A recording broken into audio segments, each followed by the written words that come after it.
Welcome to Julien Mascarade's Podcast Talk. Today, we're joined by our special guest, Fred Fox Jr., a true architect of American television comedy.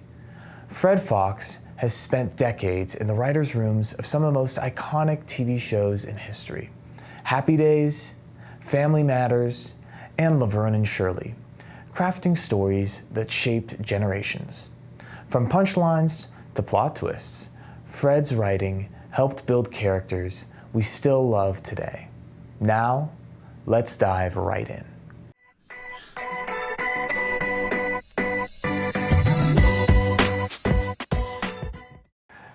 Thanks for coming. Really appreciate it, Fred. It's my honor to be here. Oh, thank you. Thanks for having me. Of course. So there's so many questions I've got. Wanted to know a little bit about your background. How did you come up in this world? Like, were you born and raised SoCal? Born and raised in SoCal. Nice. Grew up in North Hollywood, Encino. Obviously, my parents have a twin sister, a lovely twin sister. So I was very lucky. Just had an incredible childhood. I was very lucky. That's really nice. When did you kind of get the bug? Like, when did you say, you know what? Now's the time. I really want to start looking into film for you. It's an excellent question. My father was a very well-respected comedy writer. Wrote for Bob Hope, Jackie Gleason, Lucille Ball, yeah. Andy Griffith, Jackie Gleason. So growing up, I thought it was the neatest thing. Dad was a writer. All my friends would want to come over. He was very funny. Never entered my mind. Yeah, I was class, comedian in high school and stuff, but it never. Class clown a little bit. Yeah. I love doing that stuff too. Yeah. It's the best. You gotta enjoy it when you're young, because how much longer do you have it, right? Exactly. Oh my God. What was one of your first big, like little pitches that you would hand off to somebody? I'd love to hear that. Did you remember? I wrote a Laverne and Shirley episode, Right. And Ron and Anson Williams were going to cross over, and I remember someone asked Lowell Gans, incredible writer, producer, mentor, said, well, we have someone in mind. So I got the assignment, and I had to have it in my first draft in 2 weeks. Oh, wow. And my parents were leaving the next day for a 2-week cruise. So I'm sure if Dad were here, I would have gone, what in the hell am I doing? So he wasn't here, unfortunately. It turned out well. And then Gary asked me to go to Happy Days. So I went to Cindy. And Cindy, not alone there, but Gary Marshall had his sister Penny Marshall, and then Ronnie Hallen, who was a producer. Her father was a producer. So I didn't want to bail on Cindy. So I went to Cindy and I said, I have this opportunity, but I don't want to leave you. And she said, oh, Fred, this is a great opportunity. So I went ahead, and since I felt guilty, I washed your car for 20 years. I thought that would be... Wait, weekly or how often? Not too often. But, just often enough to say hi, to say see how thank you. everything's going. Exactly. Yeah, of course. So I'll say this many times, so lucky to have the career I did. I mean, there's so many talented people that never get a break. Looking back, just incredibly. I'm still working on stuff, not on sitcoms per se. They tend to like the younger people, but I was just extremely lucky. I mean, I feel like that's what a lot of people say, right? I feel like luck is a combination of persistence meets, effort, and then meets execution. Because at the end of the day, everybody might be lucky, right? Yeah, who became successful in some way, shape, or form. Right. It takes luck. Right, but exactly. it takes a lot of showing up too, and hard work to get there. It was a lot of hard work. Yeah, and stuff, but so much fun. I just recently watched a couple more Happy Days shows, and I love that show. It is so much fun. Well, and I heard how the Fonz originally wasn't supposed to be like a main character. Right. When did they start deciding to bring him in? In the first episode, Henry appeared in the episode maybe the last 2 minutes. No dialogue. Wow. All of a sudden, like when I got the fourth season, that's when he really took off. It was just, internationally. When I was there in '76, they had a Henry and Anson, and I think Don Most went. There's some big event in some state. There's a picture. We did. Brian Levant and I wrote a book called 50 Years of Happy Days. It just came out in November. But there's a picture in there. It's like a fold out, and it's so many people, and Henry is on top of like a van or something, and they said when they got off the van, they could hardly get through the crowd. I mean, it was just wow, that's incredible. Incredible. So he just took off. Yeah, I mean, like that sounds insane. I bet there was mania at that point in time, because it's such a great show. I loved it. My fiance loved it. We both were like, man, we could see ourselves watching this, relaxing. You know, when you come, go home and it's everything. It's interesting you say that, because when it debuted during, Watergate and Nixon and the gas shortage, and it was just kind of maybe an escape from that.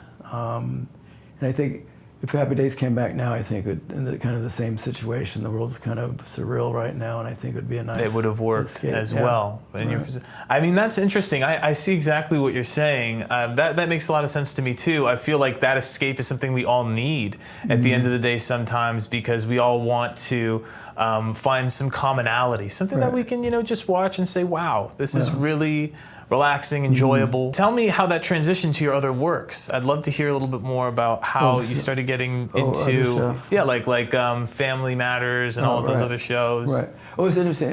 In the book, Brian and I talk about Happy Days is such an incredible experience, and just wonderful people. No actors would throw scripts if they didn't like anything. They'd have notes and stuff. So tell me about some of the actors too. Who is one of your favorite actors to work with on set? Asking who's your favorite child type. I know, I get it. I'm putting you in a rock and a hard place, Ron Howard and Henry and Marion Ross, played the mom, just a sweetheart. She's 95 now, and just and it, as a writer producer, when you have a cast that can deliver.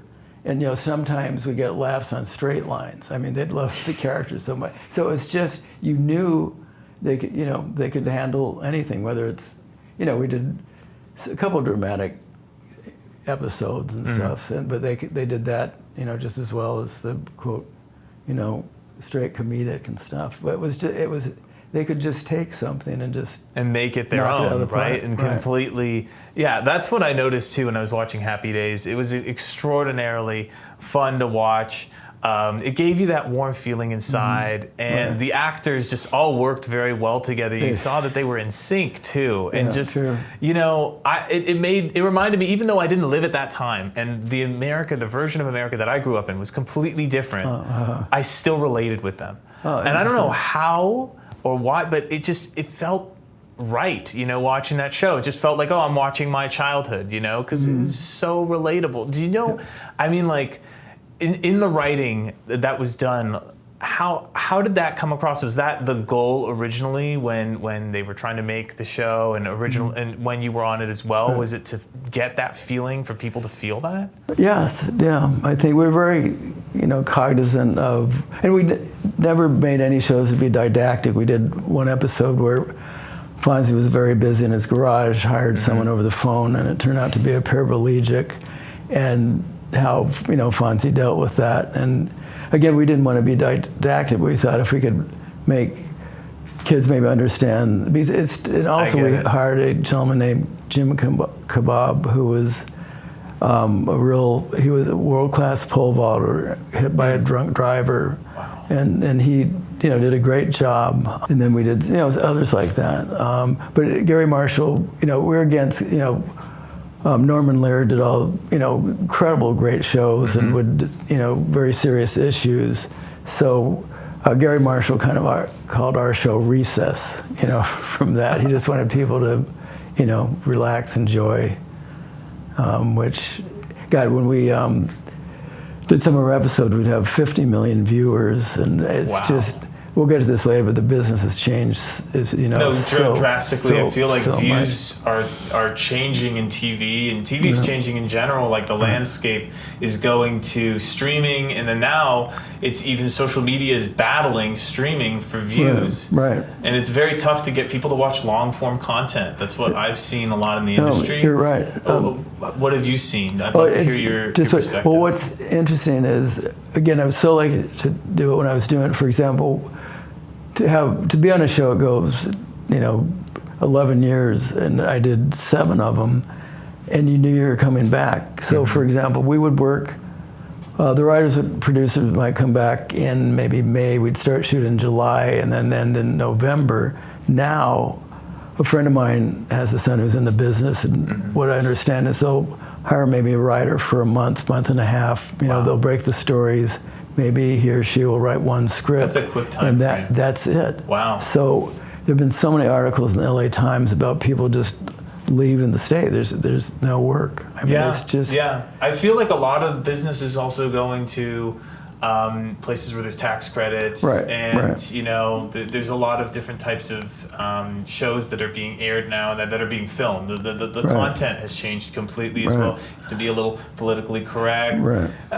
In my opinion, it shouldn't be there in the first place, because at the end of the day, we want to see authentic things, and the world isn't all just politically correct. It's not just about being that. It's about trying to get messages through to people, trying to create content that people enjoy watching, having good values, instilling good family values. But at the same time, you know, it doesn't just have to be you know, one trick pony, or like everything has to be, you know, so narrow nowadays in regards to where you can take things. And the content, when we're doing Happy Days, we'd have a censor from ABC, and things now, I mean, you couldn't say quote unquote naughty word or something. And now, I mean, if Dad were alive and saw some of the stuff on sitcom, he would just be incredulous. And he'd be like, what is this? What happened? I know. And then what's crazy too is that when you look back and see what was able to air at that time as well,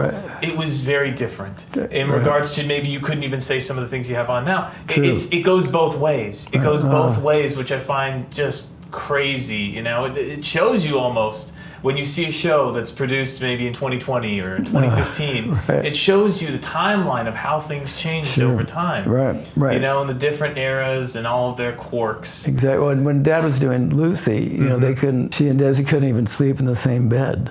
You know, they had the 2-bed. Yeah, I've seen that when I've watched older shows. Happy Days, that you probably know, had a softball team, which was we cover this in our book. Gary Marshall started in 1974 because it was very important. Brought up in 74 before I was there, and he just wanted a way for the actors to get together off the set and play ball. So when I got on the show, Brian Laverne and I were there, and Brian went on to direct Flintstones movies and just incredibly talented. And we worked together off and on for 50 years. And as I said, we just wrote this book. The softball team was just so amazing. I'm trying to get back to your original question, but we would travel. We'd have so much fun together. We played in 13 major league ballparks. Wow. We went on 2. Wait, how? Where did you guys go? Tell me about that. We went to Dodger Stadium. Of course. Shea Stadium, Veterans Stadium, Wrigley Field, and we'd play before they played. And we went to Milwaukee, where, as you know, the show took place. So was this with the cast, or is with this the cast? Yeah. Oh my God, this must have been whole cast. Who was in the state? Did you guys publicize it and get people to come? When we played in Milwaukee, there were 40,000 people watching our game. I mean, of course they came. Did they televise it too?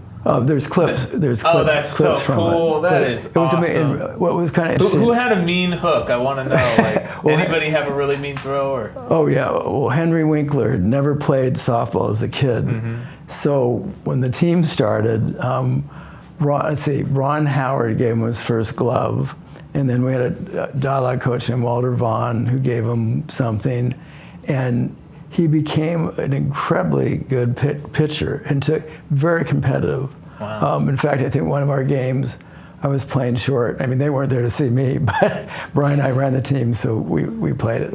So anyway, Henry's pitching, a gentleman in a line drive, hit the gap, and Henry called me over and said, "Why didn't anyone get that?" I mean, it just, and then he seriously became an incredible pitcher. We went on 2 US tours, as I said, one in Germany, one in Okinawa, when we played the American troops. Oh, that must have been. And they must have thought, who are these guys from Hollywood to think? Right, and we won. And then you guys came on. How did the games go? We won most of them. Wow. Amazingly. That's really cool. But and the memories that when we went to Germany, we went to the East-West German border, saw the guards. And when was that? It was a year before the show ended. So like 80, 83-ish and stuff. And then one thing I really remember, we went to a hospital. I mean, the cast went, I did too, but when some of the soldiers saw the cast, they couldn't believe, they were there, and it was very, very heartwarming. That's really nice. Right. You guys went and saw everybody, saw the soldiers. And, right.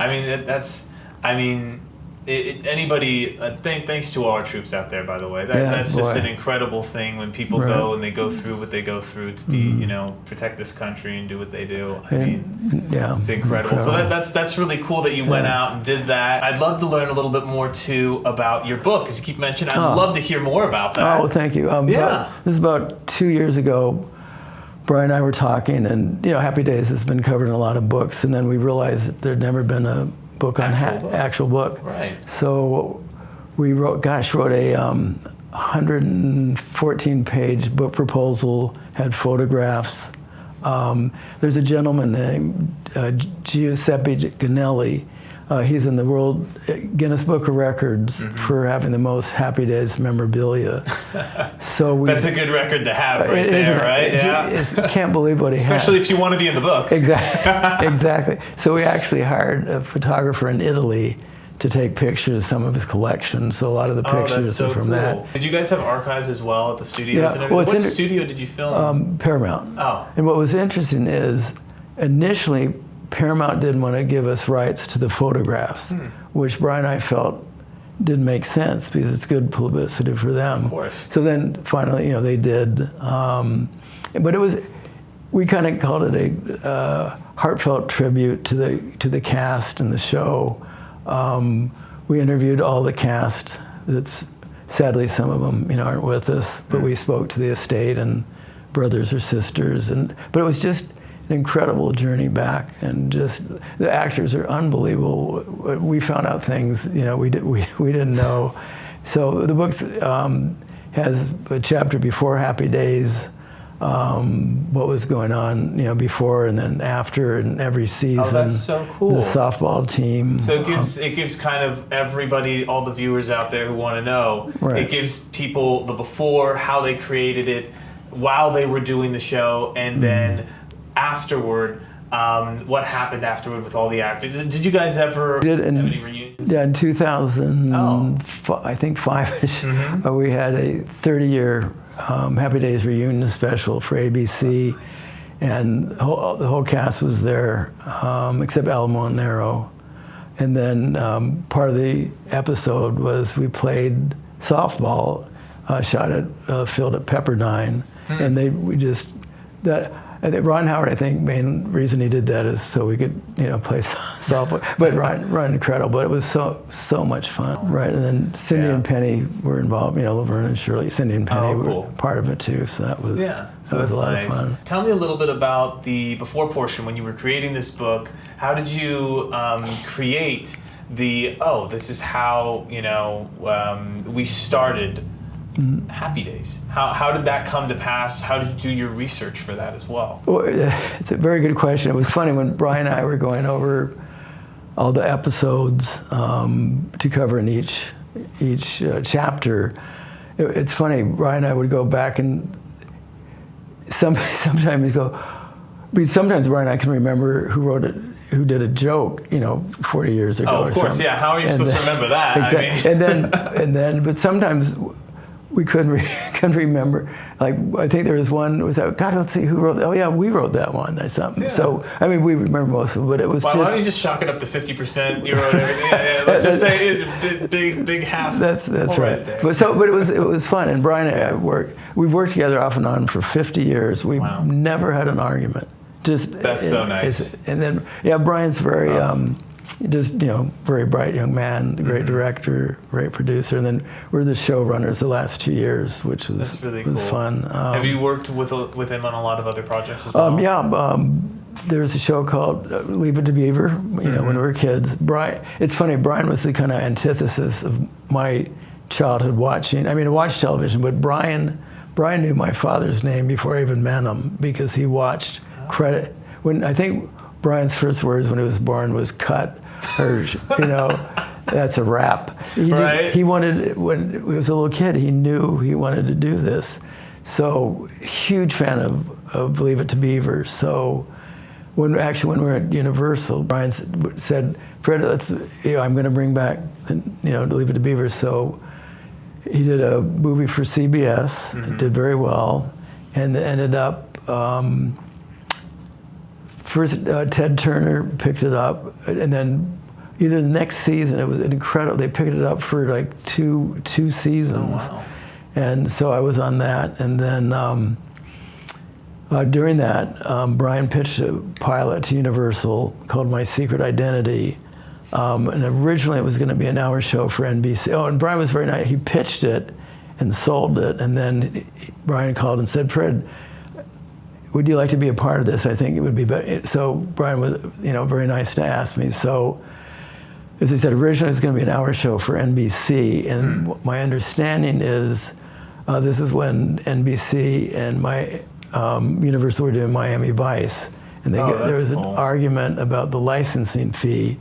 So from what I understand, they kind of said, well, forget The Secret Identity. So it was like dead. But then maybe a month later, Universal decided to do it, first run syndication. So we shot it. So tell me about that. Tell me a little bit more about that. And so you're saying that there was a syndication between you and Universal for? Instead of being a network show, Universal thought, well, this will work as what's called first run syndication. Because, when Happy Days went into syndication, it was great, but this was originally going to be run in syndication. So Brian stayed here to continue to run New Leave It to Beaver, and I went to Toronto to run the show. And that was one of the toughest shows I ever did because, for example, when we were doing Happy Days, it was Paramount and ABC. Secret Identity had 5 different entities. It was Universal, Sunrise Productions, Canadian company, Telefilm. Well, that's all the big boys right there. And then Scholastic was a big company that, books and stuff. So since I was the showrunner, I had to pitch each episode to like five different people. Oh, that's tough. I was going to ask you, so does having that many cooks in the kitchen, is that tough? I'm assuming it can be because everybody wants the show to be something different, and then they give all their notes. Exactly. And then... No, it was very, very tough because maybe one entity would get back in 3 days, someone maybe 4 or something, and you're waiting. You're just waiting. Sitting there. And then years later, I talked to the Universal executive, and she said, "Fred, you should just do what you want." Just do it. Yeah. Now of course, because now you got the rep. Now, I mean, you already have the status. So at that point, you're just like, okay, just do it. We give you carte blanche. Right. Maybe not everything, but exactly. Also, what made it tough was there was a writer's strike just before that year, '87, maybe. So we had no scripts whatsoever to start the series. Oh, wow. On Happy Days, we'd have like 5 or 6 scripts. How do you pitch that to those movie studios? We knew we were going to do it. We just had to get scripts ready. Yeah, I mean, I'd love to learn a little bit more too, because you were telling me how there could be so many cooks in the kitchen, and it could be very difficult to deal with that. So I just wanted to hear your 2 cents on the productions you've been a part of. How has the large studios, how have they impacted your creative ability, and has that changed over time? Like, tell me a little bit about that, like in regards to your writing. The process in the writer's room. It's very interesting. The showrunner obviously is in charge. Showrunner, sometimes people think, you run and get people lunch. Right. But a showrunner is in charge of the entire show. Editing, we have the final say, pretty much final say on everything. So, as I said, Brian and I were showrunners the last 2 seasons. So it's a very, obviously, very important position. And you really have to listen. For example, as I said earlier, we had about maybe 10 people around the table. Some were new, some had been there a while, some are producers. And it's everyone's job to come up with story areas, story ideas.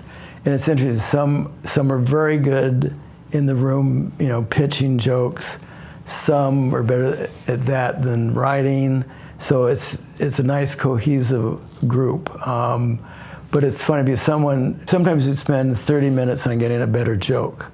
Everyone's pitching, and then you guys are just throwing the same joke around, having fun, joking about it, saying what the characters trying to get a quote unquote funnier line. And then sometimes we'd spend 30 minutes and then keep the joke we had before. But usually, you get a better one. Right. And then, it's interesting, I think, the weekly process, which I'll get into. But so as a showrunner, you're listening to everybody. You have to make the final decision. I wanted to ask you a question on that, actually, or just say something, because I felt that's very interesting. That team building exercise that you guys would do ultimately helps you decide what's going to happen. You get in the room, you got 10 writers, everybody's, raring to try to throw something out there, make jokes, laughs, whatever, have fun.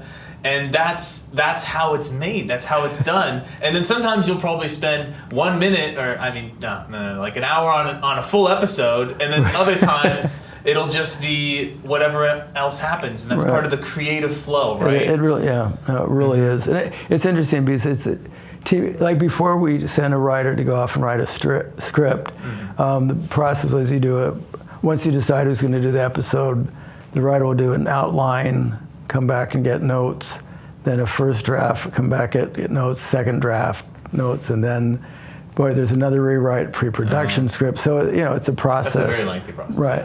Yeah. And it's funny because sometimes, I think when I was first maybe on Laverne and Shirley, I might pitch something and the showrunner didn't hear me, and someone else would pitch what I just pitched, the joke, huge laughs. And the guy wouldn't say, "Oh, that was Fred." So then I learned. He wanted to take your cake and eat it too a little bit. I learned to speak up rather correct. But back to the writers' room, it's interesting. Again, it's a teamwork. For example, someone might come up with an idea, and then someone will say, "Well, that's interesting, but what if we did this?" So it's interesting because just one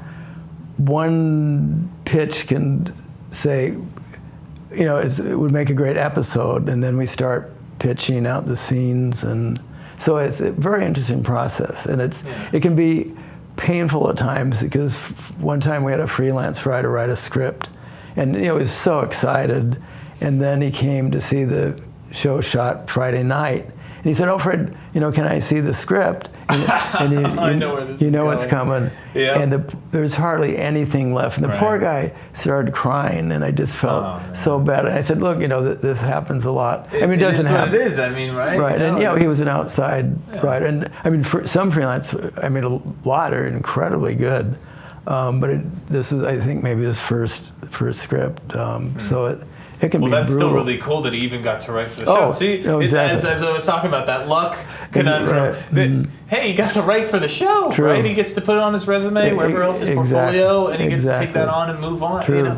I think that one of the greatest things that I love hearing is success stories from failure. Because failure is the greatest teacher we have. No, exactly. And it takes so much time to become successful. Nobody really gives it credit. And for example, you said you were a gopher. That's how you started. Right. A lot of people start at the bottom. Exactly. They find a way. They claw, they scratch. True. And that's what is valuable. Those stories. No, exactly. What you do there. I'm so glad I started out that way.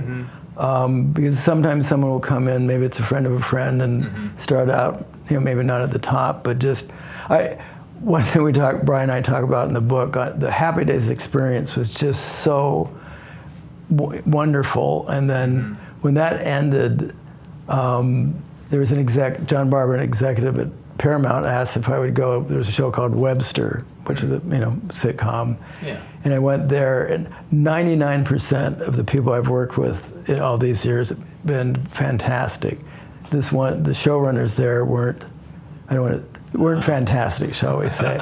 So it was what an abrupt change. And then Brian went straight to showrun Mork and Mindy, which was tough, but not because of Robin or anything. I don't know if you know the story about Robin on Happy Days and that's how he was discovered. No, tell me about it, please. This is just fascinating. When we're in the writer's room, one day, Gary Marshall comes in the writer's room, and he said, "My son Scotty, who was maybe 8 at the time or something, doesn't watch the show." So Gary says to us, he said, well, Gary asked his son what would make him watch the show. He goes, "Wow, if you get like a space guy or an alien or something, that'd be really cool." So Gary says, try to come up with a story. And we did. So when it came, the showrunner will assign who writes a script. And at the time, Brian was writing an episode where when Fonzie and Richie first meet, I was writing an episode where Fonzie falls in love with the ballerina. Oh, that must have been fun. That was fun. And then there's a writer named Joe Glauberg, quite a character. If he didn't want to do something, he'd go, well, that'd be kind of painful, but I'll do it. So he ends up getting the assignment to write the Mork and Mindy script. So I wasn't producing then, but they cast someone, not Robin Williams, to play Mork for Mork. So at the reading, everything was fine, and then we start rehearsing on Monday. So at the end of the day, the actor that was hired to play Mork said something like, well, I don't want to do the space stuff. Oh, and then he got which is incredible, because on a hit show, why would you not want to guest star? You just do it. So there's this, that was a Monday, so we're shooting Friday night. So there's this mad scramble to find someone, and Ronnie Hallen and Gary Mentir, we're calling agents, so they called this one agent, and he goes, well, I have this guy that does kind of a Martian in his stand-up. So on Wednesday, so they bring in Robin, right? And God, I kind of forgot who was first met him, and so Robin read the lines and amazingly stuck pretty much to the lines. But then I think he went to the couch, stood on his head and stuff. So they called Jerry Paris and said, you got to see this guy. So Jerry sees him. Before even Robin decides to do the show, he drags him to the stage. So on Wednesdays is the first, we call what's called a run through, the first time we see the episode on its feet. So Robin comes out, and normally if a guest star changes a line, you go, what is this person doing? And Robin started being Robin.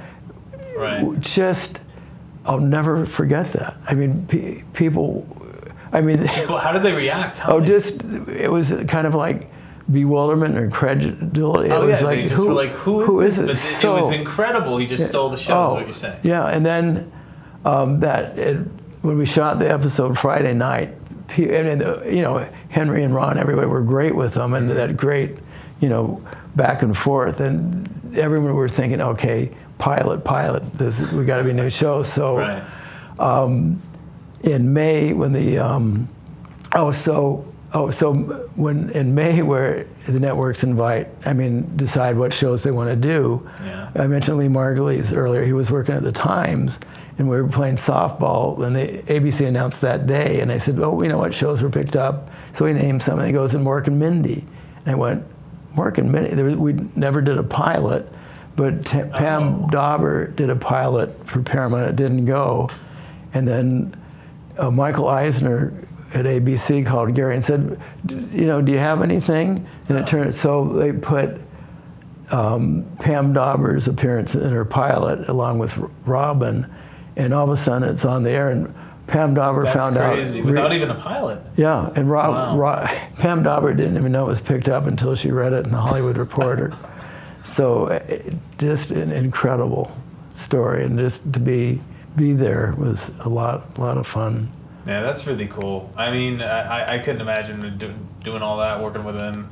That type of energy, and then finding somebody like that who reads all his lines the first time exactly right, and then flips the switch. Exactly. And then I really respect Pam, because normally you're waiting for the person to end what's written, mm-hmm. and then Robin may go on and stuff, and Pam just had to kind of wait, but so she did an incredible job. Is there usually a hierarchy within the acting world, like when an actor comes on, and like where he gets the ability to maybe put his input on the script a little bit more than other actors may? No, excellent question. I mean, like Danny Thomas did a guest star and stuff, but yeah, you might, but they would never really give notes or anything. We had a guest star one, this is a different series. And which series is this one? There was a show called Blansky's Beauties that was, Gary did it and I was on it and stuff. So this one guest actor just hated this one line and said it's not funny, and then it run through, it got a big laugh. In the show, it got a big laugh, and he said, well, it still isn't funny. But anyway, so he just, you never know. But the guest stars. What ended up happening though? Did they go through with it, or did and they got a big laugh during the show. But we would have notes after run-throughs from get notes from actors if Henry or Ron or whomever was uncomfortable with something, and they were great, and if they were really stuck. Maybe Gary Marsh. When Gary started directing, it wasn't around as much. But Little Gans were there. But in the book, as Henry said, if there was a certain problem and Gary would come to the stage, he'd just have a zillion ways to improve and stuff. And well, that's really cool. Brian was very good at that, and both. But yeah, it was just you're always learning. I've had so many mentors that it just. And as a producer, so when you're on set, like I'd love to learn a little bit more about your interaction with the actual actors. Like you were on set a lot, right? Not a lot because we're up, mostly writing, and then we'd have, casting, then we'd have editing. Okay, so you'd see them early on. Right. You'd be writing the scripts, and then also. Right, and then you go, as I said, on Wednesdays, you'd see it on its feet, and you give notes, and and that was great about the softball stuff. Brian and I, we were part of that, so we were, got to know them better, and they, they enjoyed it so much. So that, and as I said, that's why Gary started the softball base so we could interact. Yeah, no, that's really cool. Like, how did that change your relationship with a lot of the other actors and a lot of the other people on set, having that medium, softball, to be able to create those relationships? Did it? What did it do for your relationship? It just brought us closer. When we went to Okinawa, I sat next to Linda Pearl, who was on, the first season. Then she ended up Fonzie's girlfriend, toward later in the series. Right. Just that was fun, and then we'd play. On the plane, we'd play Liar's Poker. I don't know if you know, which is fun. And then, it just really was so special. And then we stayed friends until this day. After Secret Identity, I went to Florida to work with Brian again on New Leave It to Beaver. When that ended, I received a call from Michael Warren. He and his partner Bill Bickley created the show, and I got a call from him, and he said, "Now, Fred, I hired Dave Duclon to be the showrunner, and he has this crazy idea he'd like to hire you." And I said, "Great." Why not? So lucky. Started on Family Matters. Great group of people. How did the show, what was the initial reception to the show without Jaleel on there? Because I know Jaleel, he really made that show, at least from where I was sitting when I was watching, Well, I think, and most people think, it would have been canceled. So I think halfway through the season, they did an episode, I wasn't there, but they did an episode where it was either a prom, so Laura, the daughter, needed a date. Right. So Eddie the brother tried to find someone, and then Carl Winslow tried to find someone. So all of a sudden, Julia White comes in, and people went nuts. From what I was there, but the audience started chanting Urkel, Urkel, Urkel. And that's so great. I can't imagine how he felt at that time. That must have been surreal. Exactly. To be acting, continue doing it. That must have been just crazy. so talented. But the whole but what's interesting, the show originally was for Jo Marie Payton, who played the elevator operator on Perfect Strangers. So it was supposed to be, her show. Right. And then the parallel between Fonzie on Happy Days and Urkel on Family Matters, completely similar, the same. Fonzie took off, and then Urkel took off, which caused some friction. Obviously, Jo Marie felt it was her show. That's why it happened. So that was tough. And then for the rest of the cast, it was Urkel. For example, I'm sorry, back to Happy Days for a second. Yeah, sure. One time during a run, just before a run through.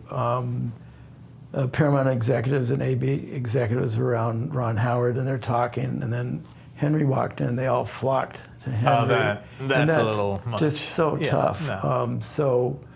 I mean, that didn't happen on Family Matters, but it was the same kind of, he was, everyone loved him. The draw, and yeah. stuff.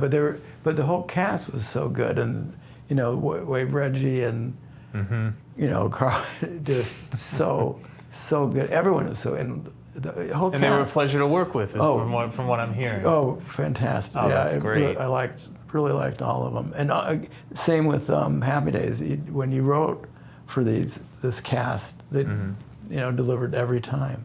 That's so great. So it's just such a joy. And then again, so lucky to be on a show, and I was there eight years, which is so incredibly lucky. And I acted in one, which was fun. And then that must have been a good time. Tell me about that.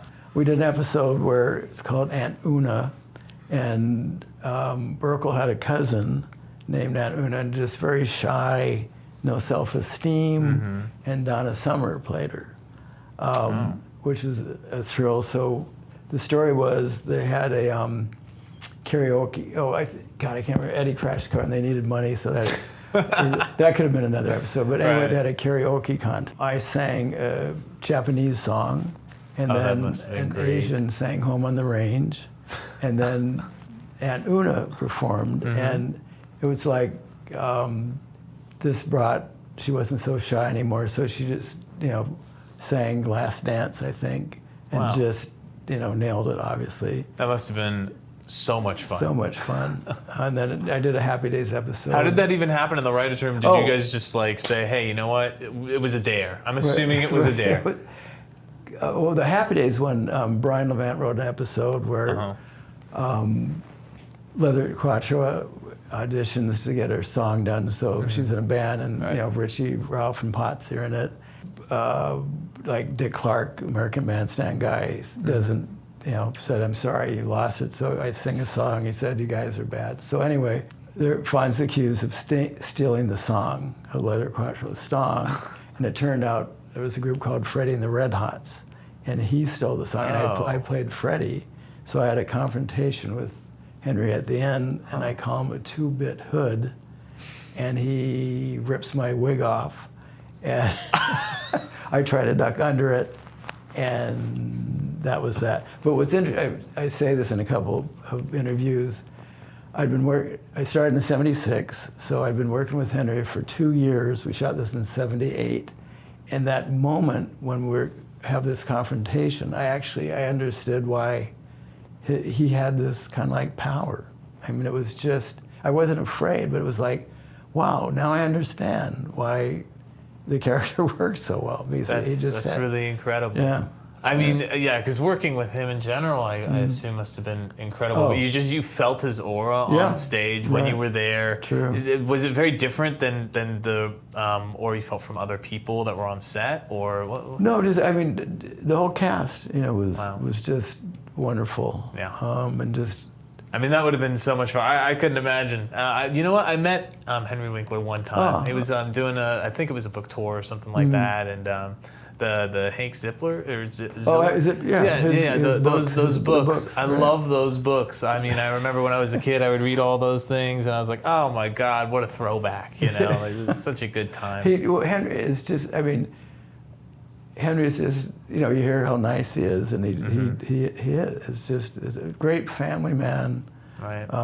He loves trout fishing. That's where he kind of escapes, and not escapes, but I heard he wrote a book on that too. I think Oh. so. Yeah, at least I saw one when I was doing some research on you. I was like, there's a book here. Oh, right. With him holding a fish. I'm like, what is this? Anyways, I'd love to hear more about what you're doing currently too. Are you still promoting that book, or what else is going on? Yeah, as I mentioned, a 2-hour podcast on my father's career and myself. Awesome. So I've been doing podcasts. Like my next venture, thanks for asking. Of course. Years ago, when I was going to UC Santa Barbara, a famous author named Ray Bradbury, Fahrenheit 451. Oh yes, I know that very Martian well. Chronicles. Yeah. He won a award from NASA, and he wrote this article. It was in Life magazine, and it just stayed with me all these years. And about 2010-ish, I found out I thought it would make a great book about self-esteem for kids. Oh. So I found out who his agent was, wrote a letter, or emailed, never heard back. And then I got an email saying, "Oh, Mr. Fox, I'm sorry I lost your letter. I'll get it to Mr. Bradbury." So like 2 weeks later, I get a call and it's Ray Bradbury, and I nearly fainted. So we worked together on that. One of my favorite things is helping people learn. That's why I do these podcasts, is to help people learn from somebody who has, a plethora of experience like yourself, who's got all this learned knowledge and who can share it with the world, doing this. So, I really appreciate having you on. Oh, well, thanks so much. You. I enjoyed it.